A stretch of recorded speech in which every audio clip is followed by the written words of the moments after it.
السلام علیکم ورحمۃ اللہ وبرکاتہ۔ الحمد لک یا رب العالمین والصلاة والسلام علی خاتم الانبیاء والمرسلین، اما بعد فاعوذ باللہ من الشیطان الرجیم، بسم اللہ الرحمن الرحیم۔ قال اللہ تبارک و تعالی فی القرآن المجید والقرآن الرشید، وَلَقَدْ كَتَبْنَا فِي الزَّبُورِ مِن بَعْدِ الذِّكْرِ أَنَّ الْأَرْضَ يَرِثُهَا عِبَادِيَ الصَّالِحُونَ صدق اللہ العظیم۔ ان اللہ وملائکتہ یصلون علی النبی یا ایہا الذین آمنوا صلوا علیہ وسلموا تسلیما۔ درود پاک سبھی حضرات انتہائی محبت و عقیدت اور احترام کے ساتھ پڑھ لیجئے۔ والصلاة والسلام علیک یا سیدی یا رسول اللہ وعلی آلک واصحابک یا سیدی یا حبیب اللہ۔ انتہائی عزت و تکریم کے لائق زینت بزم سادات و علماء، محترم و مکرم مہمانان ذی وقار اور باپردہ بیٹھنے والی ہماری مائیں اور بہنیں، اللہ رب العزت کی فضل و توفیق سے ہم سب آج کی اس مبارک عرس شریف کی نشست میں حاضری کا شرف حاصل کر رہے ہیں، جس کو ہر سال کی طرح اس سال بھی آستانہ کرم کے جملہ معاونین، مخلصین، خادمین اور سجادگان و شہزادگان، انہوں نے بڑے پیار، محبت، عزت، احترام اور عقیدت کے ساتھ اس کو ترتیب دیا ہے۔ میں دعا گو ہوں خالق کائنات جل جلالہ ان تمام سجادگان و شہزادگان سمیت جتنے بھی مہمان حضرات ہیں، اللہ کریم ان سب کی حاضریاں اور اس مقدس خدمت کو قبول و منظور فرمائے۔ دوستان گرامی، آپ دیکھ رہے ہیں کہ آج کا یہ عرس مبارک، یہ حضور سیدی و سیدنا حضور سیدی غوث اعظم رضی اللہ تعالی عنہ، جن کو بڑا پیر اور اپنی بولی میں بڑا پیر اور 11ویں والا پیر کہتے ہیں، جو کہ پیر پیراں ہیں، میر میراں ہیں، فرد الافراد ہیں، سید الاسیاد ہیں، قطب الاقطاب ہیں، مرجع الاوتاد ہیں، دافع الفساد ہیں، محبوب سبحانی ہیں، قندیل نورانی ہیں، اور شیخ عبد القادر جیلانی ہیں، الحسنی والحسینی ثم البغدادی رضی اللہ تعالی عنہ۔ آپ کی بارگاہ میں خراج عقیدت پیش کیا جا رہا ہے، اور اس آستان کرم کے بالخصوص صوفی باصفا، امام الاولیاء، زبدۃ الاصفیاء، حضرت پیر طریقت، رہبر راہ رشد و ہدایت، حضرت صاحبزادہ پیر محمد کرم حسین صاحب حنفی قادری رحمۃ اللہ تعالی علیہ، آپ کی بارگاہ میں بھی خراج عقیدت پیش کیا جا رہا ہے۔ میری دعا ہے خلاق عالم حضرت کے مزار پر کروڑوں رحمتوں کا نزول فرمائے، اور جتنے بھی متعلقین ہیں اللہ کریم سب کو قدم قدم پر خیر و برکت نصیب فرمائے۔ آپ دیکھ رہے ہیں ملک کے طول و عرض سے نہیں بلکہ پوری دنیا سے مہمان تشریف لاتے ہیں اس مبارک عرس میں، اور بالخصوص آج کی اس عرس پاک کی خصوصی شخصیت جن کی زیر صدارت یہ پروگرام جاری و ساری ہے، میری مراد پیر طریقت، رہبر راہ رشد و ہدایت، حضرت علامہ صاحبزادہ پیر محمد مظہر حسین صاحب حنفی قادری دامہ اقبالہ، آپ بھی اپنے پر رونق چہرے کے ساتھ تشریف فرما ہیں، اور آپ کے ساتھ آپ کے برادر محتشم اور ہم سب سنیوں کی جان اور پہچان اور شان، انتہائی منکسر المزاج شخصیت، اور علمی حوالے سے صرف یہ علاقہ نہیں پورا پاکستان اور علمی حلقوں میں پوری دنیا آپ کو بڑی قدر کے نگاہ سے دیکھتی ہے۔ میری مراد حضرت صاحبزادہ پیر طریقت، رہبر راہ رشد و ہدایت، حضرت صاحبزادہ پیر سید طاہر حسین شاہ صاحب حنفی قادری دامہ اقبالہ، آپ بھی تشریف فرما ہیں، اور آپ کے ساتھ جملہ سجادگان و شہزادگان آپ تشریف فرما ہیں۔ میں اس خانوادہ کے لیے دعا گو ہوں، حضور غوث اعظم کی نگاہ و عطا ان پہ رہے، اور اللہ رب العزت کا فضل و کرم ان کے شامل حال رہے، اور یہ آستانہ تا قیام قیامت سلامت رہے۔ عزیزان گرامی، مجھ سے قبل آپ نے ایک جاندار اور شاندار پر مغز مختصر خطاب سماعت فرمایا، میرے برادر اکبر، میرے مخلص و مشفق بھائی حضرت علامہ مفتی محمد سجاد حسین فیضی جلالی صاحب کا۔ اب مجھے حکم ہے کچھ گزارشات فقیر عرض کرے، آپ حضرات توجہ رکھیں گے تو انشاءاللہ کچھ نہ کچھ ہم ضرور یہاں سے سیکھ کر جائیں گے۔ ایک حدیث شریف سے میں بات کا آغاز کرتا ہوں۔ حضور نبی رحمت شفیع امت صلی اللہ علیہ وآلہ وسلم، آپ نے ارشاد فرمایا، ان البخیل من ذکرت عندہ ولم یصلی علیہ، فرمایا کنجوس ہے وہ بندہ جس کے سامنے میرا ذکر کیا جائے پر وہ میرا ذکر سن کر میری ذات پر درود پاک نہ پڑے۔ اس واسطے جب جب نبی پاک صلی اللہ علیہ وآلہ وسلم کا ذکر انور آئے، محبت کے ساتھ درود پاک پڑھا کیجئے۔ مفتی احمد یار خان نعیمی گجراتی رحمت اللہ علیہ آپ نے میرات المناجی میں لکھا ہے، وہ فرماتے ہیں کہ اگر کوئی درود پاک اتنے شوق سے پڑھے کہ اسے دعا مانگنے کا وقت ہی نہ ملے تو فرمایا اللہ تعالیٰ اس درود کی برکت سے بن مانگے اسے ہر چیز عطا فرما دیتا ہے۔ اس واسطے کثرت محبت اور شوق کے ساتھ درود پاک پڑھا کیجئے، اللہ تعالیٰ ہمیں عمل کی توفیق عطا فرمائے۔ اب آئیے جو آیت طیبہ میں نے تلاوت کی ہے، میں چاہتا ہوں کہ ذرا اس کا سہارا لے کر بات کو آگے چلوں۔ خلاق عالم نے قرآن مجید برہان رشید میں ارشاد فرمایا وَلَقَدْ كَتَبْنَا فِي الزَّبُورِ، فرمایا اور تحقیق بے شک ہم نے لکھ دیا ہے زبور میں، من بعد الذکر، بعد نصیحتوں کے، یعنی بہت ساری انہیں نصیحتیں ارشاد فرمائیں، اس کے بعد اللہ رب العزت نے زبور شریف میں لکھ دیا ان الارض یرثها عبادی الصالحون، کہ بے شک یہ جو زمین ہے یہ اللہ والوں کی وراثت میں ہے۔ یہ ایک خوبصورت بات ہے جس کو سن کر ہی احباب محبت والے جتنے ان کو سمجھ بھی آ گئی اور انہوں نے سبحان اللہ کا ترانہ بھی کہا۔ باقی حضرات اگر غور کریں گے تو انشاءاللہ یہاں سے ہم دو چار مسئلے بڑے خاص جن کا تعلق عقائد اہل سنت کے ساتھ بھی ہے اور ہمارے اعمال کے ساتھ بھی ہم ضرور سیکھیں گے۔ پہلی بات یہ ہے، فرمایا کہ ہم نے زبور میں لکھا ہے۔ تفسیر خازن کو اگر پڑھے و دیگر مفسرین تو انہوں نے لکھا کہ یہ صرف کیا زبور میں مسئلہ ہے کہ جتنے اللہ والے ہیں یہ ساری زمین ان کی وراثت میں ہے، یا کہیں اور بھی ہے؟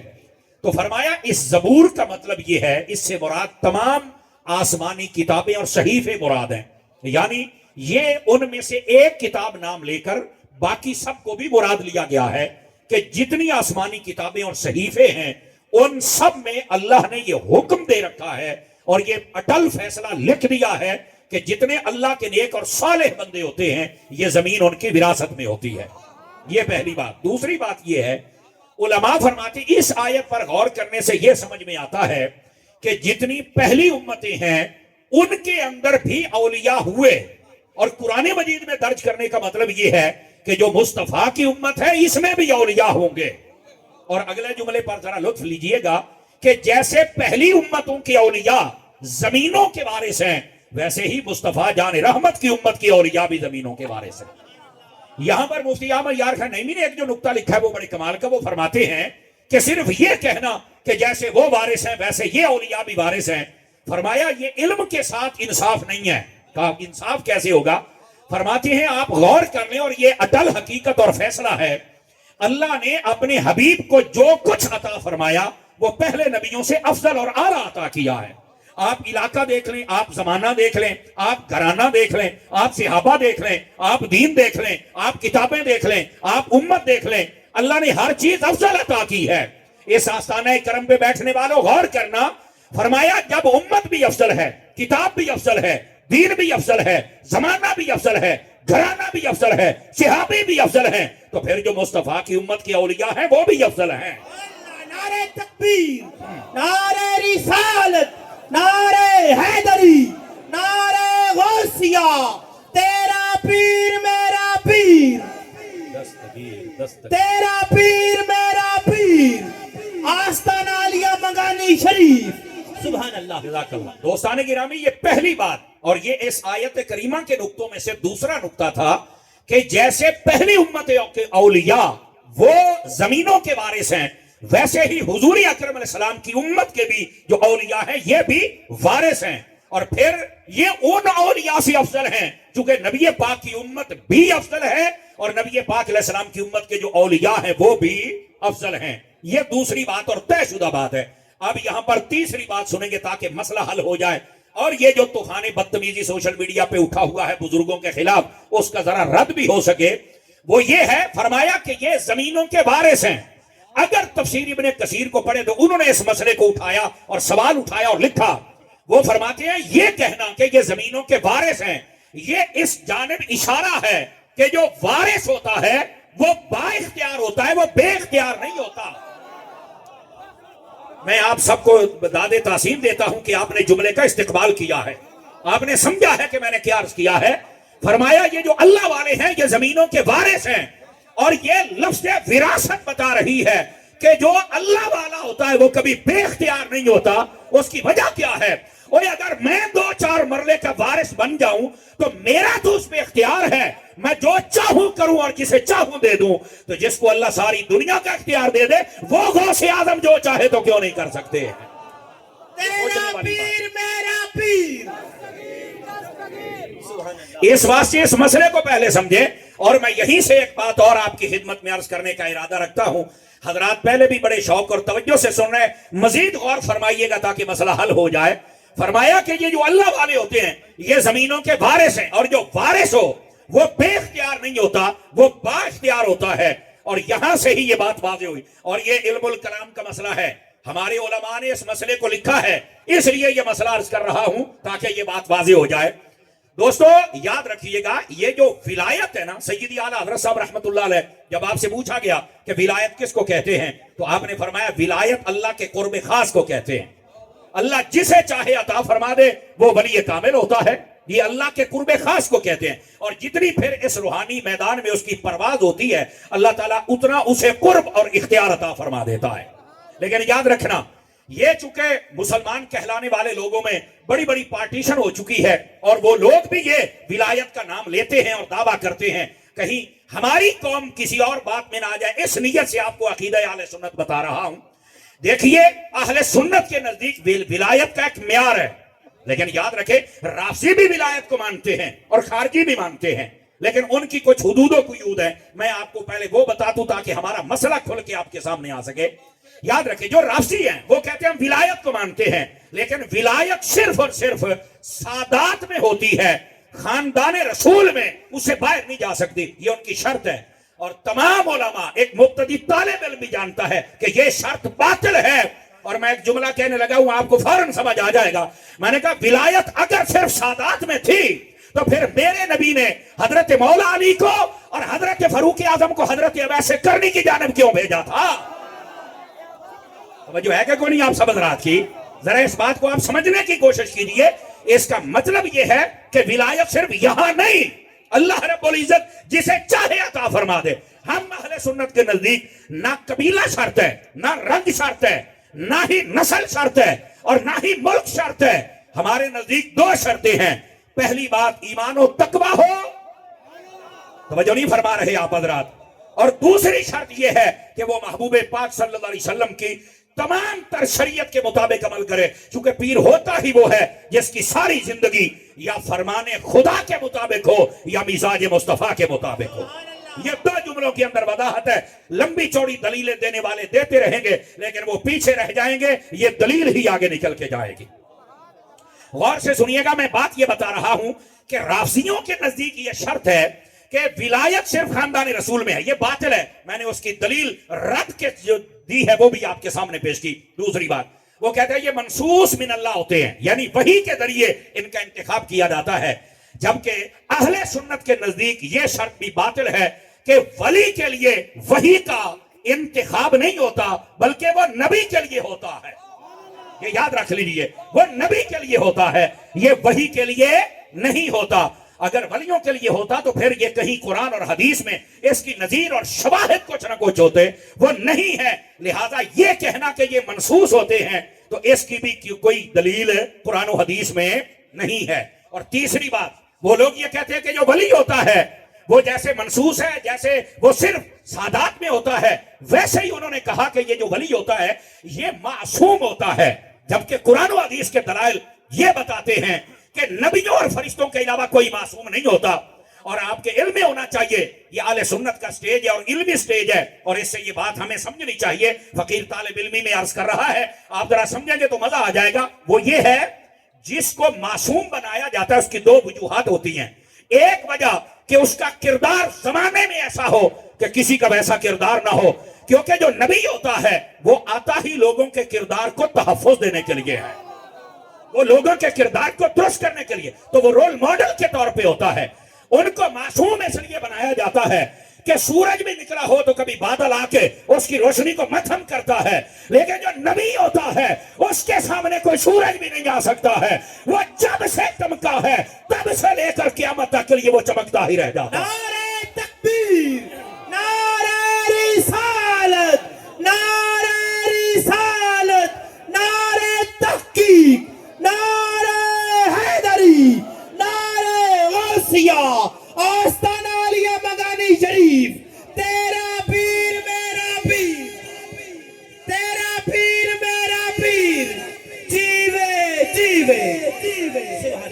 حضرات یہ پہلی وجہ ہوتی ہے معصوم رکھنے کی، اور دوسری وجہ بھی ہے، اور وہ کیا ہے؟ فرمایا جس کو معصوم بنایا جاتا اس پر چونکہ وحی آتی ہے، اللہ کا پیغام آتا ہے، تو وہ معصوم ہوتا ہے، وہ اپنی مرضی سے کچھ بھی نہیں کرتے۔ جو معصوم ہوتے ہیں نا، آپ کے علم میں ہونا چاہیے، ان میں شرعی طور پر یہ جتنی بھی اغلاط ہیں اور گناہ ہیں وہ کر ہی نہیں سکتے، یہ محال ہوتے ہیں۔ اللہ ان کو ایسا ستھرا، مزکا، مصفا اور مجلہ بنا دیتا ہے، یہ وحی کے حفاظت کے لیے ہوتا ہے۔ اور ہمارے علماء نے لکھا ہے، سیدی اعلیٰ حضرت صاحب نے بھی یہی لکھا، فکر ہے یہ، فرمایا جو ہمارے نبی کے بعد کسی کو معصوم سمجھے تو دراصل وہ دل میں یہ سمجھ رہا ہے کہ اس وحی کی صحیح حفاظت نہیں ہوئی، بعد والے کریں گے۔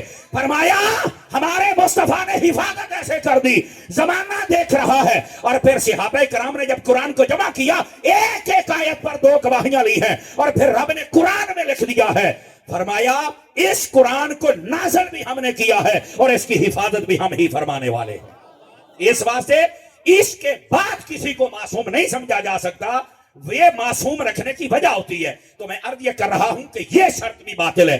اچھا اگلی بات سنیے، یہ جو خارجی لوگ ہیں نا، یہ بھی ولایت کو مانتے ہیں، لیکن ان کے نزدیک کیا ہے؟ وہ کہتے ہیں جب تک بندہ زندہ ہے تو پھر اس میں بھی بڑا محتاط انداز کے ساتھ وہ ولی کو مانتے ہیں، چونکہ ان کے نزدیک جو شرک ہے نا وہ پاپڑوں سے بھی سستا ہے، کہیں سے بھی مل جاتا ہے اور بیچا جا سکتا ہے، اور شرک کا فتویٰ لگایا جا سکتا ہے۔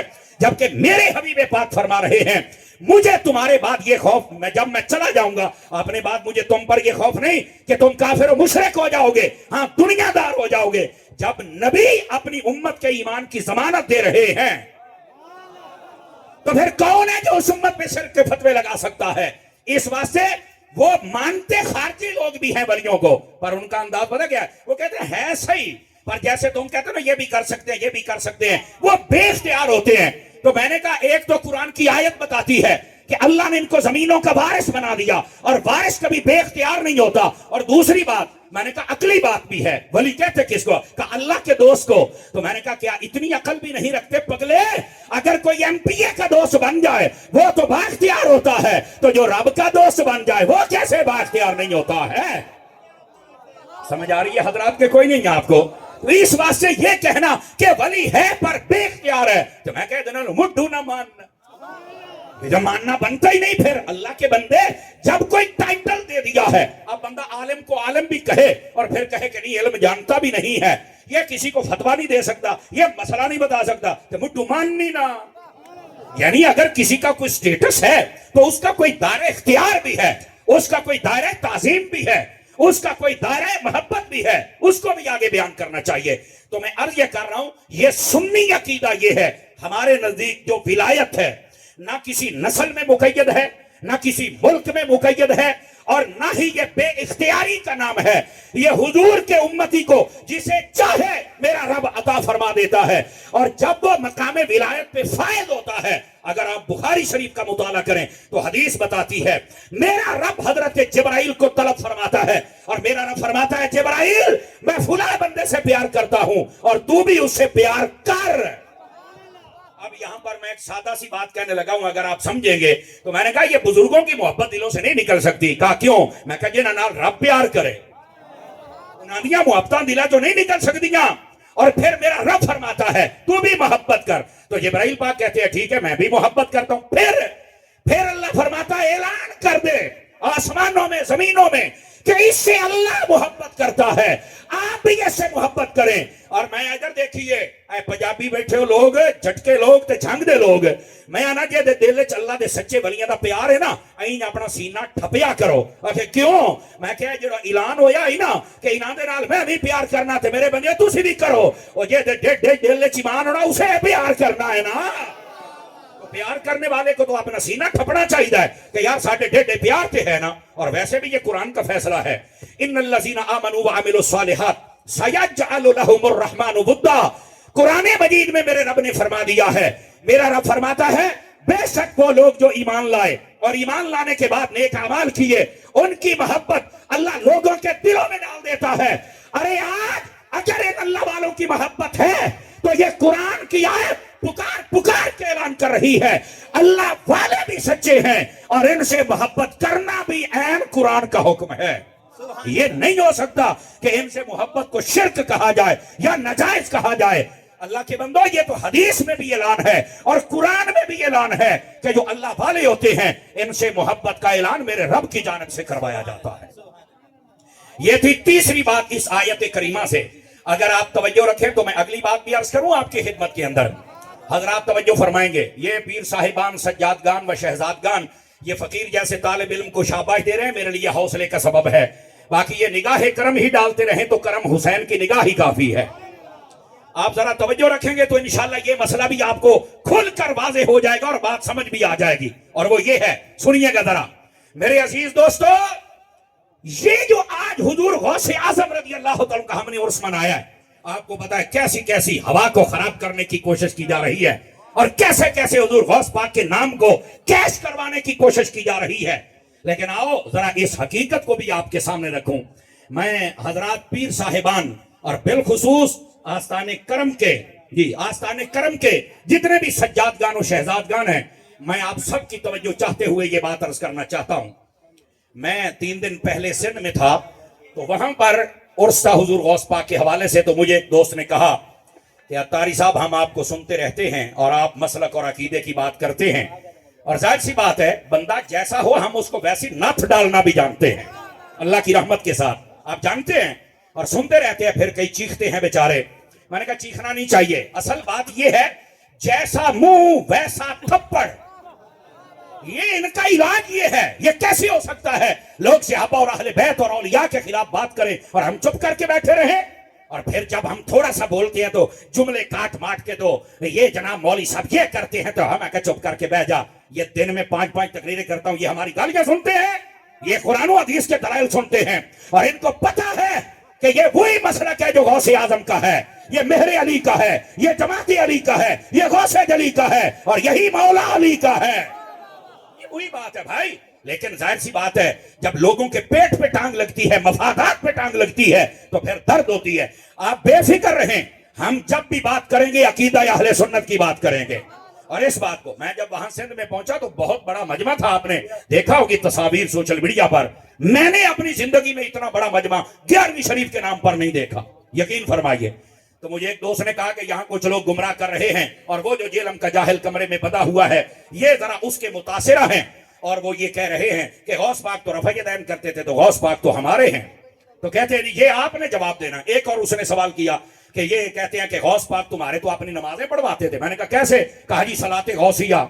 تو کہا یہ جواب آپ ہی دیں گے چونکہ اسپیشلسٹ آپ ہیں۔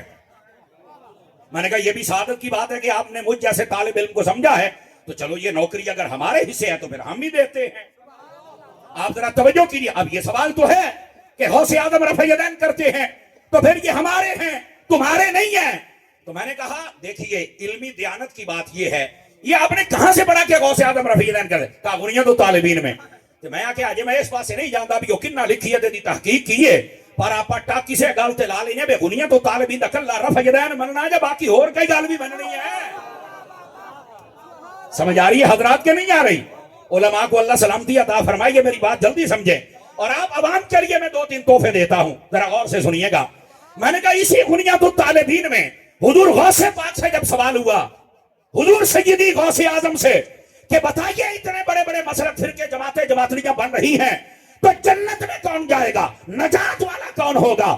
تو آپ نے فرمایا فَهِيَ أَهْلُ السُّنَّةِ وَالْجَمَاعَةِ، فرمایا جو جنت میں جائیں گے وہی تو اہل سنت و جماعت کہلائیں گے۔ تو میں نے کہا بتلائیے کیا یہ سودا بھی منظور ہے؟ اے بھی غنیت الطالبین دائی آواز کمزوروں والی ذرا جوانوں والی نکالے نا، پھر اگلا تحفہ بھی دوں آپ کے خدمت میں۔ اچھا یہ پہلی بات۔ اب دوسری بات، میں نے کہا میری جان آپ اسی غنیت کو ٹچ لا لیں، آپ نہ بھجنا نہ بھجن دینا ہے کہ یہ تسا ڈیر اور جی میں آتے نا بھی پریشان بیٹھے ہو۔ میں انہوں نے میں کہا کتاب کھول کے میں بولے صحیح نہیں صرف انگل رکھ سا اپنی اکھی پڑھ رہا ہو سکتا چانن ہو جاوے۔ تو کہا وہ کیا ہے؟ میں نے کہا حضور غوث پاک رضی اللہ عنہ جب آپ سے پوچھا گیا، اسی دنیا میں مسئلہ موجود ہے کہ معراج کی رات جب نبی پاک صلی اللہ علیہ وسلم آپ تشریف لے کے گئے تھے تو آیا آپ نے رب کو دیکھا تھا یا نہیں دیکھا تھا؟ تو میرے غوث اعظم نے فرمایا بِأَنَّ نبینا محمد صلی اللہ علیہ وسلم، بے شک ہمارے جو نبی محمد عربی صلی اللہ علیہ وسلم ہے، رَآ رَبَّهُ لَيْلَةَ الْإِسْرَاء، انہوں نے معراج کی رات اپنے رب کو دیکھا ہے. اور آگے وضاحت فرمائی, فرمایا بعین ہی لا فی المنام, اپنی آنکھوں سے دیکھا ہے, یہ خواب کا مسئلہ نہیں ہے, یہ خوابوں کا مسئلہ نہیں, یہ جاگتے ہوئے میرے حبیب نے دیکھا ہے. تو میں نے کہا رفع دین تے غوث پاک نو اپنا بناون آلیا, بتائیے کیا آپ کا بھی یہی نظریہ ہے کہ غوث پاک رضی اللہ تعالیٰ جو غنیہ میں بیان کر رہے ہیں؟ آج تو لوگ مانتے نہیں, کہتے ہیں خواب ہے. میں نے کہا خواب نہیں ہے, خواب میں تو ہم لوگ بھی بڑا بڑا سفر کرتے ہیں, لیکن ہم صبح اٹھ کے اس کو فضیلت تو نہیں بنا لیتے. اگرچہ کئی لوگ خوابیں بیان کر کر کے بھی اپنی دکانداری چلاتے رہے, لیکن سوشل میڈیا کا دور تھا, پکڑے گئے, اور اب بیچارے دفاع بھی نہیں کر سکتے, اور ہو سکے گا بھی نہیں. جھوٹے خواب بیان کرنے ہی نہیں چاہیے, اور پھر نسبت نبی کے لیے. اور پھر دیکھ لو زمانہ نے دیکھا کیا ہوا. میں کہہ رہا ہوں سچا خواب اس کو فضیلت بنانے کے لیے علماء فرماتے ہیں تھوڑا مہربانی کرو اور یہ نیک بندے کو بتاؤ اور اس کی تشہیر نہ کرو. لیکن بہرحال کیا مسئلہ ہے, بیان کیے جاتے ہیں اور اس پر سکورنگ پوائنٹ کی جاتی ہے, لیکن بات کے اندر دھاندلی جب پکڑی جاتی ہے تو پھر چیخوں کے سوا اور ذلت کے سوا کچھ نہیں ہوتا. لیکن میں نے کہا خوابوں میں بہت کچھ ہو سکتا ہے. یہ نبی کی معراج پتہ کیوں بنی ہے؟ یہ غوث پاک عقیدہ دے رہے ہیں.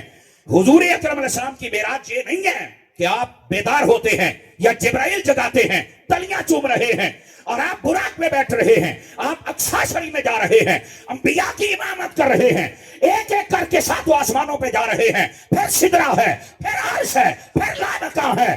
یہ جنت کی سیر, یہ باقی سارے عجائبات, یہ مصطفیٰ کی معراج نہیں. آستانہ کرم پہ آنے والوں, پھر آپ پوچھو گے کہ عطاری صاحب حضور کی معراج کیا ہے؟ میں نے کہا وہی ہے جو میرے غوث اعظم نے فرمائی. یہ جو آپ براق پہ بیٹھے, اقصی میں گئے, نبیوں کو امامت کروائی, آسمانوں پہ گئے, سارے نظارے دیکھے, یہ ان کی معراج ہے. حضور کی معراج رب کو دیکھنا ہے.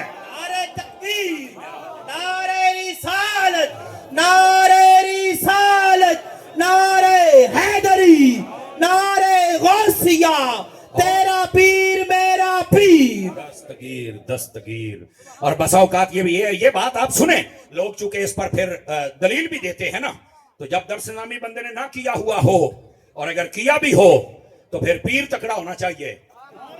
حضرت علامہ مفتی سجاد حسین فیضی جلالی صاحب دامہ اقبال آپ فرماتے ہیں غوث پاک 30 یا 33 سال کے لیے آپ دین پڑھتے رہے اور پڑھاتے رہے اور درس دیتے رہے. علماء لکھتے ہیں 18 سال تک آپ نے دین پڑھا. واپس جب اپنی والدہ کے پاس آئے نا, ہماری مائیں بہنیں بھی ذرا غور سے سنیں, تو آ کے کہنے لگی اماں جی میں نے علم حاصل کر لیا ظاہری مروجہ, اب کیا کروں؟ فرمایا مرشد تلاش کر, اب مرشد تلاش کر. تو کہا جی میرے تو آپ ہی مرشد ہے, جب تک آپ ہیں تو میں آپ کی خدمت کروں گی. کئی ساڈے بیلی بیٹھے ہونے جڑا میرا ماں پیو میرا مرشد ہے. سن غوث پاک نے کیا فرمایا. آپ نے کہا جی آپ میرے مرشد ہیں, تو حضور غوث پاک کی والدہ فرمانے لگی بیٹا عورت کبھی مرشد نہیں ہوتی, مرد ہی ہوتا ہے. سمجھ آ رہی ہے کوئی نہیں آ رہی ہے؟ او بھائی ایسے واسطے مرداں دے ہاتھ جھاڑتے ہو. اور آپ کو پتا ہے ہم خوش آمدی بندے نہیں ہیں, جو بات کرتے ہیں سیدھی کرتے ہیں, اور اگر کوئی ایسا کرے بھی یہ گھر پہنچے گے نہیں تو بعد میں کلپ آ جائے گا, اس لیے کھچ مارنے کی ضرورت ہی نہیں ہے. جس آستانے پہ آپ بیٹھے ہو آپ ذرا پگڑیوں کو دیکھو تو نور برسا رہی ہے, داڑیوں کو دیکھو تو مصطفیٰ کی سنت کا نور برسا رہی ہے, آستانے کو دیکھو تو ٹوپیوں کی بہار آئی ہوئی ہے, ہر بندہ اللہ کا نعرہ لگا رہا ہے. میں کیا اور کچھ نہیں تو مرداں دے کول تے آئی بیٹھے ہو نا. تیرا پیر میرا پیر, تیرا پیر میرا پیر, جیوے جیوے. سبحان اللہ. میرے عزیز میرے دوست اس بات کو سمجھیے, اس واسطے مرد حق کے ہاتھ میں ہاتھ دینا چاہیے. تو میں نے کہا جس عالم کا پیر نہیں ہوتا وہ ہمیشہ گمراہ ہو جاتا ہے, اور جس عالم کا پیر ہوتا ہے ایک وقت آتا ہے وہ عالم خود پیر بن جاتا ہے. یہ پکی بات کہہ رہا ہوں آپ. اور میں آپ کو بتاؤں یہ علم الکلام کے علماء نے لکھا ہے, فرمایا سنی عالم کی خاصیت یہ ہے جیسے جیسے اس کی عمر ڈھلتی جاتی ہے ویسے ویسے اس پر صوفیت اور ولایت غالب آتی جاتی ہے. یقین فرمائیے یہ ایسا ہوتا ہے. آپ نے کئی دیکھے ہوں گے جو بڑے جذبات سے تقریر کرتے اور بالکل صحیح تھا, لیکن آہستہ آہستہ ان پر ولایت غالب آ گئی. سمجھ آ رہی میری بات کی؟ لیکن اس ولایت کا یہ بھی مطلب نہیں ہوتا کہ حلال و حرام سارا اکٹھا کر دیا جائے, اور یہ بھی مطلب نہیں ہو اپنے پرائے سارے ٹھیک ہے. جب بات عقیدے کی آ جائے تو وہاں وہی رویہ رکھنا چاہیے جو کربلا کے سید امام حسین نے رکھا تھا. آپ نے نہ سامنے والیوں کی داڑیوں کو دیکھا ہے، نہ اذانوں کو دیکھا ہے، نہ جماعتوں کو دیکھا ہے، نہ نمازوں کو دیکھا ہے. سامنے جڑے 22,000 لشکر ہے کی کر دے بدیاں یہ کوئی کر دے بدیاں. اور یہ مرزا جیل میاں کمپنی کے جتنے متاثرہ وہ بھی کہتے ہیں کلمہ پڑھ لیا تو بھائی یہی کافی ہے، سارے اکٹھے ہو جاؤ. تو میں نے کہا امام حسین جو نبی پاک کی گود میں بیٹھ کے دین حاصل کرتے رہے، کیا انہیں یہ مسئلہ نہیں معلوم تھا؟ معاذ اللہ کا پتہ تھا. تو پھر میرے امام حسین رضی اللہ تعالیٰ کا واقعہ کربلا اس کو کیوں مسخ کرتے ہو؟ آپ نے بتا دیا جب بات حق اور سچ کی آ جائے نہ داڑھی دیکھیں گے، نہ کلمہ دیکھیں گے، نہ جماعتیں دیکھیں گے. اس وقت یا اصحاب رسول کو دیکھیں گے یا آل رسول کو دیکھیں گے. یہ بات ضروری ہے میری جان، اس واسطے اس بات کو بھی سمجھو. اور جو میں بات کہہ رہا ہوں، جو عالم ہو پر اس کا پیر کامل نہ ہو، پیر کا کامل ہونا بھی تو ضروری ہے نا. یقین فرمائیے وہ بھی گمراہ ہو جاتا ہے. پیر کامل ہی ہونا چاہیے.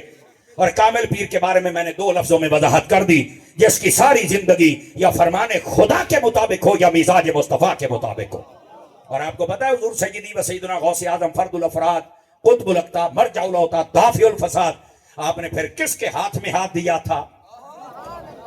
حضرت ابو سعید مبارک مخزومی، اور بعض کتب میں مخرمی کا لفظ بھی ہے.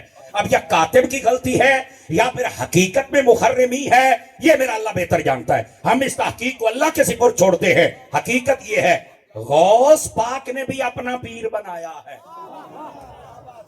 سمجھ آئیے؟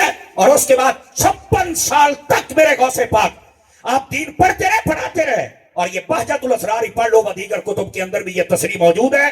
فرمایا آپ فجر سے لے کر ظہر تک 13 پیریڈز پڑھایا کرتے تھے. اور بعض علماء نے کہا 13 زبانوں کے اندر آپ درس قرآن و حدیث دیا کرتے تھے مدرسہ نظامیہ کے اندر. آج بھی حضور غوث پاک کے آستان کرم کے بالکل سامنے وہ مدرسہ ہے. میں تو ابھی 1.5 ہفتہ پہلے وہاں سے زیارت کر کے واپس آیا ہوں. اور یہ وہی مدرسہ ہے. یہ مرزے جیسوں کو تو لگے گا کہ یہ کہانیاں ہیں، پر ہزار سی بات ہے، وہ کہانیاں تو گئیاں، ٹھیک ہے، لیکن جو عشق والے ہیں یہ آپ سنیں، یہ وہی مدرسہ ہے جس کے بارے میں غوث پاک فرماتے جیڑا بندہ میرے مدرسے دے اوے تو ٹپ گیا انہوں لیوں بغیر بھی عبدالقادر جنت وچ نہیں جاندا. تیرا پیر میرا پیر، تیرا پیر میرا پیر، نعرہ غوثیہ جیوے جیوے. سبحان اللہ. حضرات گرامی بات سمجھ آ رہی ہے آپ کو؟ میں بات جو آپ کی خدمت میں عرض کر رہا ہوں، حضور غوث پاک رضی اللہ تعالی عنہ آپ کو اگر رفع یدین کی وجہ سے اپنا ماننا ہے تو پھر آپ نے تو فرمایا سنی ہی ناجی فرقہ ہے اور جنت میں جائے گا، تو پھر یہ بھی مانو. اور پھر غوث پاک کا تو یہ نظریہ ہے کہ نبی پاک نے معراج کی رات اپنے رب کو اپنے سر کی آنکھوں سے جاگتے ہوئے دیکھا ہے. اور جس عالم کا پیر کوئی نہ ہو، پتا کہ لا تدرکہ الابصار، اللہ نے قرآن میں کہا ہے کہ کوئی ان کو دیکھ نہیں سکتا. تو میں نے کہا لا تدرک کا مطلب دیکھنا ہوتا ہے. کیوں حضور پیر صاحب اللہ برکت دے، لا تدرک کا معنی دیکھنا ہوتا ہے. ادھر دیکھیے میں تو جٹ کی بولیے سمجھاواں. آدرا کا یودرے کو ادراک دا مطلب ہوتا چواں پاسے گھوم کے دیکھنا، یہ دا مطلب ہی نہیں. جٹ کی بولیے دستا پیا فرمایا لا تدرک الابصار، اس ذات کا کوئی احاطہ نہیں کر سکتا. رہ گیا نظارہ تو وہ جیسے یہ سامنے مکان ہے، ہم اس کو چاروں طرف سے نہ بھی دیکھیں تو نظارہ دیکھ رہے ہیں، ویسے ہی میرے حبیب چاروں طرف سے نہیں گھومے، نظارہ دیکھا ہے، ہو کے دیکھا ہے اور لامکانوں میں جا کے دیکھا ہے. تو میں کہا جو ساڑھے کل بات سے تو تین کوئی شدہ سے ساں ہے نا، حضرت پہلوانے میں دوڑے ماں یہ کس سے کہانیاں ساڑھے کل ہیں نہیں کوئی نہ، لیکن کوئی سننے والا ہو تو پھول ضرور ہیں جو ہم اس کی جھولی میں رکھ سکتے ہیں. اب یہ اس کی مرضی ہے خوشبو محسوس کرتا ہے یا گلکاند بنا کے کھا جاتا، یہ اپنی مرضی ہے. لیکن اس بات کو حضرات آپ سمجھنے کی کوشش کیجئے. حضور غوث پاک کو کہنا رفع یدین کی وجہ سے میرے ہیں. ذرا ہوں اگلی گال میں مٹھی جی کرے سا صرف تو چیک کرنا کتنے بیٹھے ہو. حضور غوث پاک سے جب پوچھا کہ نا سی دنیا میں کہ حضور تراویاں دیا رکعتاں چوکھیاں، تو غوث پاک نے فرمایا وہی 20 رکعتاں، فرمایا 20 رکعتاں تراویاں ہی نے 20 رکعتاں. تو میں آ گیا ہوں رفع یدین والا غوث پاک تے تواڈا چا 20 رکعتاں لگے دا ہے.